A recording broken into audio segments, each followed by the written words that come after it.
Liberty creations இன்று உருவாக்கி இருக்கக்கூடிய பெரியார் விஷன் ஓடிடி பிளாட்ஃபார்ம் அதை இன்று மக்களுக்கு வழங்கக்கூடிய இந்த மிக சிறப்பான நிகழ்ச்சியிலே கலந்து கொள்வதில் நான் பெற்ற பெருமையும் மகிழ்ச்சியும் அடைகிறேன். இந்த நிகழ்ச்சிக்கு தலைமையேற்றிருக்கக்கூடிய என்றும் என்னுடைய ஆசிரியராக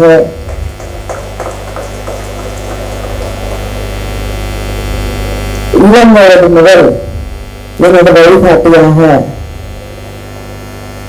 பல்வேறு சந்தர்ப்பங்களில் என்னை எத்தனையோ சோதனைகளை கடந்து அழைத்து வந்த என் கரத்தை பிடித்து வந்த என்னுடைய ஆசிரியர் அவர்களுக்கு என்னுடைய வணக்கத்தை நன்றியை தெரிவித்துக் கொள்கிறேன். திரைப்பட எல்லா இடத்துலயுமே சுயமரியாதைக்காரர்களாக இருக்கிறது கஷ்டம்தான். ஆனா திரைப்பட உலகத்துல இன்னும் பெரிய பல சிரமங்கள் ஒவ்வொரு நாளும் நெருக்கடிகளுக்கு இடையே இருக்கக்கூடிய ஒன்று. ஆனாலும் விடாப்பிடியாக தொடர்ந்து சுயமரியாதைக்காரராகவே பெரியாருடைய சந்ததியில் வந்து இருக்கக்கூடிய ஒருவராக வாழ்ந்து கொண்டிருக்கக்கூடிய நடிகர் சத்யராஜ் அவர்களே, திராவிட கழகத்தின் துணைத் தலைவர் கவிஞர் கலி பூங்கொன்றன் அவர்களே, லிபர்ட்டி கிரியேஷன்ஸ் உடைய இயக்குனர் அன்புராஜ் அவர்களே, திராவிட கழகத்தின் பொருளாளர் குமரேசன் அவர்களே, இந்த பெரியார் விஷனுடைய படைப்பாக்க தலைவர் நதிசீலன் அவர்களே, பிரின்ஸ் எம்எஸ் அவர்களே, திரைப்பட இயக்குனர் ஞானராஜசேகர் அவர்களே, அண்ணன் ட்ராட்ஸ்கி மருது அவர்களே, இந்த நிகழ்ச்சியிலே உரையாற்றி இருக்கக்கூடிய சகோதரி அருண்மொழி அவர்களே, இந்த நிகழ்ச்சியிலே கலந்து கொண்டிருக்கக்கூடிய அத்தனை சுயமரியாதைக்காரர்களுக்கும் என்னுடைய வணக்கத்தை வாழ்த்துக்களை தெரிவித்துக் கொள்கிறேன். லிபர்ட்டிங்கிறது தான் இன்னைக்கு இந்த நாட்டுல யாருக்குமே இல்லாத ஒரு விஷயமாக இருந்து கொண்டிருக்கக்கூடிய ஒரு சூழல இந்த திடல்ல இருந்துதான் லிபர்ட்டி கிரியேஷன்ஸ் உருவாக முடியும் என்பதை இன்று நான் நிரூபித்திருக்கிறேன். ஏன்னா எந்த இடத்துலயும் இங்க எந்த விதமான லிபர்ட்டிஸும் கிடையாது. நீங்க ஊடகத்துறை நண்பர்களாக இருக்கட்டும், முதல்ல அங்கிருந்து ஆரம்பிக்கணும். சிந்தனையாளர்களாக இருக்கட்டும், திரைப்பட துறையில் இருக்கக்கூடியவர்களாக இருக்கட்டும், அரசியல் தலைவர்களாக இருக்கட்டும், எழுத்தாளர்களாக இருக்கட்டும், யாருக்கும் பேச்சுரிமை கிடையாது, சிந்தனை உரிமை கிடையாது, எந்த லிபர்ட்டியும் கிடையாது.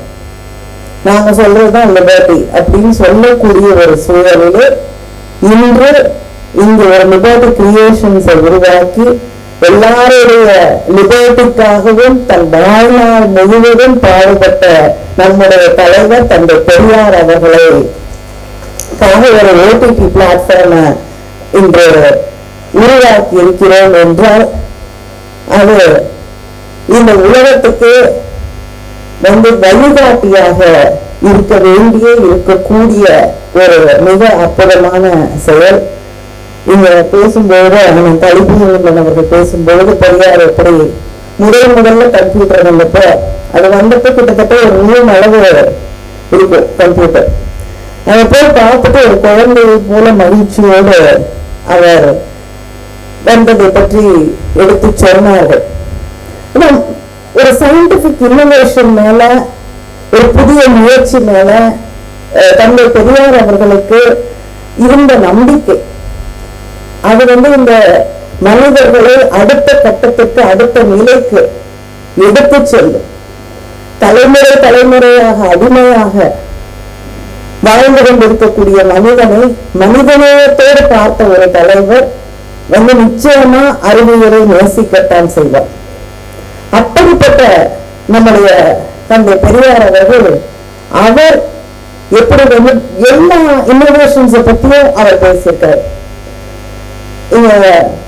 நம்முடைய டைரக்டர் பேசும்போது எப்படி ஒரு அந்த காலகட்டத்திலேயே இன்னைக்கு வரைக்கும் ஜோக்ஸ் இருக்கு. பெண்களுக்கு சமைக்க தெரியுமா, யாரை பார்த்தா கேட்க மாட்டாங்க, மேடையில் இருக்கவங்க வேற யாரும் கேட்க மாட்டாங்க, எந்த அருண்மொழியை பார்த்தாதான் சமைக்க தெரியுமான்னு கேட்பாங்க இல்லையா? இதுதான் இந்த ஒரு பெரும்பான்மை சமூகத்துல இருக்கக்கூடிய மனநிலை. ஒரு பெண் என்றால் சமைக்க தெரிய வேண்டும், பெண் என்றால் இதெல்லாம் தெரிஞ்சு வச்சுட்டு இருக்கோம். இதையெல்லாம் இன்னைக்கு உடைக்க கூட முடியாத காலகட்டத்தில் நின்று கொண்டிருக்கக்கூடிய ஒரு சூழல்ல என்னைக்கே உடைச்சு இன்னைக்கு அதற்கு வழிகாட்டியாக இருந்த தலைவர் தான் தந்தை பெரியார் அவர்கள். அதே போல ஒரு பெண் இன்னைக்கு நிறைய பெண்கள் சொல்றாங்க, எனக்கு கல்யாணம் வேண்டாம், குழந்தை வேண்டாம். ஒரு ஆராய்ச்சி பார்த்துட்டு இருந்தேன், உலகத்திலே ரொம்ப மகிழ்ச்சியான ஆண்கள் யாருன்னு கேட்டா திருமணமான ஆண்கள், மகிழ்ச்சியான பெண்கள் யாருன்னு கேட்டா திருமணம் ஆகாத பெண்கள். ஆனா இப்ப நிறைய பெண்கள் எனக்கு திருமணம் வேண்டாம், எனக்கு குழந்தை வேண்டாம், உலகத்துல நிறைய குழந்தை இருக்கு, நான் பெற்றுக்க வேண்டிய அவசியம் இல்லை. இதையெல்லாம் எத்தனையோ ஆண்டுகளுக்கு முன்னால் சிந்தித்து நமக்காக சொல்லி தந்திருக்கக்கூடிய உன்னுடைய லட்சியங்கள், அதை அடைவதற்கு எது தடையாக வந்தாலும் உடைச்சு போடுன்னு ஒரு பெண்ணை பார்த்து ஒரு தலைவர் சொல்லக்கூடிய இதை விட பெரிய ஒரு ஃபெமினிஸ்ட் விளையாட்டுல இருக்கவே முடியாது. தந்தை பெரியாரை விட எல்லாரும் ஒரு இஃப் பட் எல்லாம் வச்சுதான் சொல்லுவாங்க ஃபெமினிஸ்ட்னு சொல்லிக்கிறவங்க எல்லாம். ஆனா எந்த இஃப்ஸ் பட்ஸ் எதுவுமே இல்லாம ஃபெமினிசம் பேசிய ஒரே தலைவர் தந்தை பெரியார் அவர்கள் தான். அதே போல எந்த விஷயமாக இருந்தாலும் மனிதநேயம், அடித்தட்டில் இருக்கக்கூடிய மக்களாக இருக்கட்டும், ஜாதியால் அந்த ஜாதிங்கிற பெயரால தொடர்ந்து ஒடுக்கப்படக்கூடிய சமூகங்களாக இருக்கட்டும், மக்களுக்கு இடையே இருக்கக்கூடிய மூட நம்பிக்கைகளாக இருக்கட்டும், எல்லாத்தையும் உடைத்து எரிந்து ஒரு டோட்டல் ஐக்னோகிளாஸ்டாக வாழ்ந்த ஒரு மனிதர் தான் தந்தை பெரியார் அவர்கள். இன்னைக்கு நம்முடைய இளைய தலைமுறை இன்னைக்கு டெக்னாலஜி எல்லா விதத்திலும் நமக்கும் இன்னைக்கு டெக்னாலஜி பயன்படக்கூடிய வகையில மற்றவங்களுக்கும் நமக்கு எதிரணியிலே எதிரிலே முரணாக நிற்கக்கூடியவர்களுக்கும் அதே டெக்னாலஜியை பயன்படுத்த தெரியும். இன்னைக்கான டெக்னாலஜி வழியாக ஒவ்வொரு நாளும் தவறான செய்திகள், வெறுப்பு, காய்ப்பு, மனித இனத்திற்கே எதிராக இருக்கக்கூடிய சிந்தனைகள், இதை தொடர்ந்து பரப்பிக் கொண்டே வருகிறார்கள். இது இங்க மட்டும் இல்லை, ஒவ்வொரு நாட்டிலையும் இன்னைக்கு நம்ம பார்க்கக்கூடிய ஒரு சூழல் என்னன்னா, இந்த வெறுப்பு அப்படிங்கிற அரசியல்ல விதைத்துக் கொண்டே இருக்கிறார்கள், தும்பிக்கொண்டே இருக்கிறார்கள். மக்களை மூட நம்பிக்கைகளை நோக்கி இழுத்துக் கொண்டே சென்று கொண்டிருக்கிறார்கள். ஒரு 50-60 ஆண்டு சிந்தனைகளுக்கு பின்னால் இழுத்துட்டே போயிட்டு இருக்காங்க. அப்படிப்பட்ட ஒரு சூழலில் இந்த டெக்னாலஜியை அவர்கள் தொடர்ந்து பயன்படுத்தி இந்த தவறான செய்திகளை திரும்ப திரும்ப திரும்ப திரும்ப பதிவு செய்து கொண்டிருக்கிறார்கள். அந்த சூழல்ல நானும் இதை கையில் எடுத்து, அதுவும் இன்னைக்கு மகிழ்ச்சியாக இருக்கக்கூடிய ஒன்று என்னன்னா, இத்தனை இளைஞர்களை இங்கே பார்க்கும்போது நிச்சயமா நான் மறுபடியும் சொல்லுவேன், இங்க மேடையில அந்த ஸ்கிரீன்ல கூட போட்டிருந்தாங்க பிஜேபி, என்னோட படத்தை போட்டு பிஜேபிக்கு நன்றின்னு. நீங்க யாரும் தப்பா நினைச்சிடக்கூடாதுங்கிறதா நான் தெளிவா சொல்றேன். அது ஏன் பிஜேபிக்கு நன்றினா, ஒரு தலைமுறையை இந்தியா மட்டும் ஒரு தாண்டி இருக்கக்கூடிய ஒரு இளம் தலைமுறை. நம்ம பொதுவா தமிழர் கொஞ்சம் மறதி இருப்போம், பழசெல்லாம் நம்ம பிள்ளைங்களுக்கு சொல்லி தர மாட்டோம். எங்க இருந்தோ வந்தோ என்னென்ன போராட்டங்களை கடந்து வந்திருக்கிறோம், எதை தக்க வைத்துக் கொள்ள வேண்டும் அப்படிங்கிறத நம்ம சொல்றதில்லை.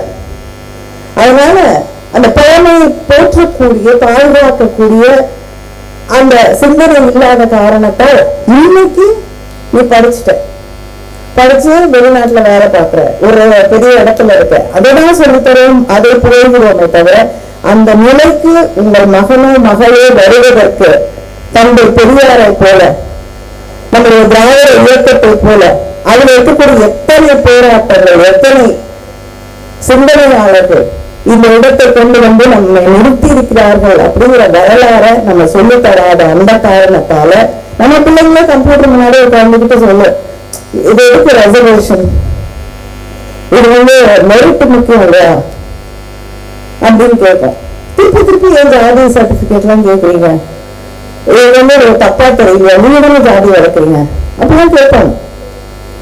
அப்படிப்பட்ட ஒரு சூழ்நிலைக்கு நாம் தான் உருவாக்கி இருக்கிறோம். அதனால பெரியார் அதெல்லாம் அவங்களுக்கு அவ்வளவா தெரியாத ஒரு இடத்துல அவர்கள் இருந்தார்கள். பெரியார் ஒரு மனிதன் 100 வருஷம் கிட்ட தாண்டிடுச்சு. இப்ப அவருடைய சிலை மேல காவி சாயத்தை வைக்கிறாங்க. அவரை கொச்சைப்படுத்துவதாக நினைத்து கொண்டு அவர் பேசி முழு மாதிரி நீ நம்புற நல்லா சிலைகளை எல்லாம் பேசுவோம் சந்திப்போம் அப்படின்னு. அப்படி அது உண்மையாக இருந்ததுன்னா பெரியார் சொல்லியிருப்பாரு, சிறப்பு மாலை போடும்போது 2 இருக்கான்னு பார்த்து போடுப்பா, இல்லைன்னா போயினா இல்லைன்னு அதுக்காக வருத்தப்பட்டிருக்க மாட்டார்.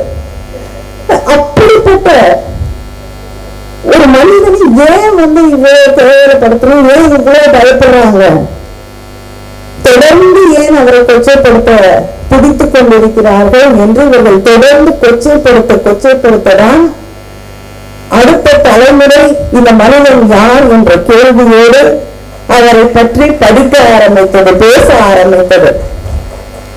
இன்னைக்கு பெரியாரும் யாருமே தெரியாத இருந்த ஒரு சூழ்நிலையில் இருந்த வட மாநிலங்களில் ஒரு போராட்டம் நடக்கிறது என்றால் பெரியாரின் படத்தை கையிலே தூக்கி பிடித்துக் கொண்டுதான் அங்கே போராட்டம் நடத்தப்படுகிறது.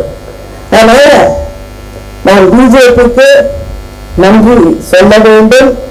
தொடர்ந்து நீங்க எடுக்கணும், தொடர்ந்து நீங்க எங்களுடைய கருத்தியல்களை, உங்கள் கருத்தியல் இல்லாதனால கருத்தியல் ரீதியாக எங்களை எதிர்க்க முடியாது. உங்களுக்கு தெரிந்த விதங்களில் எங்களை தொடர்ந்து எதிர்க்கத்தான் மறுபடியும் அடுத்த தலைமுறையின் மனதிலே எங்கள் கருத்துக்களை, எங்களுடைய விதைகளை நாங்கள் தொடர்ந்து விதைத்துக் கொண்டே இருக்க முடியும்.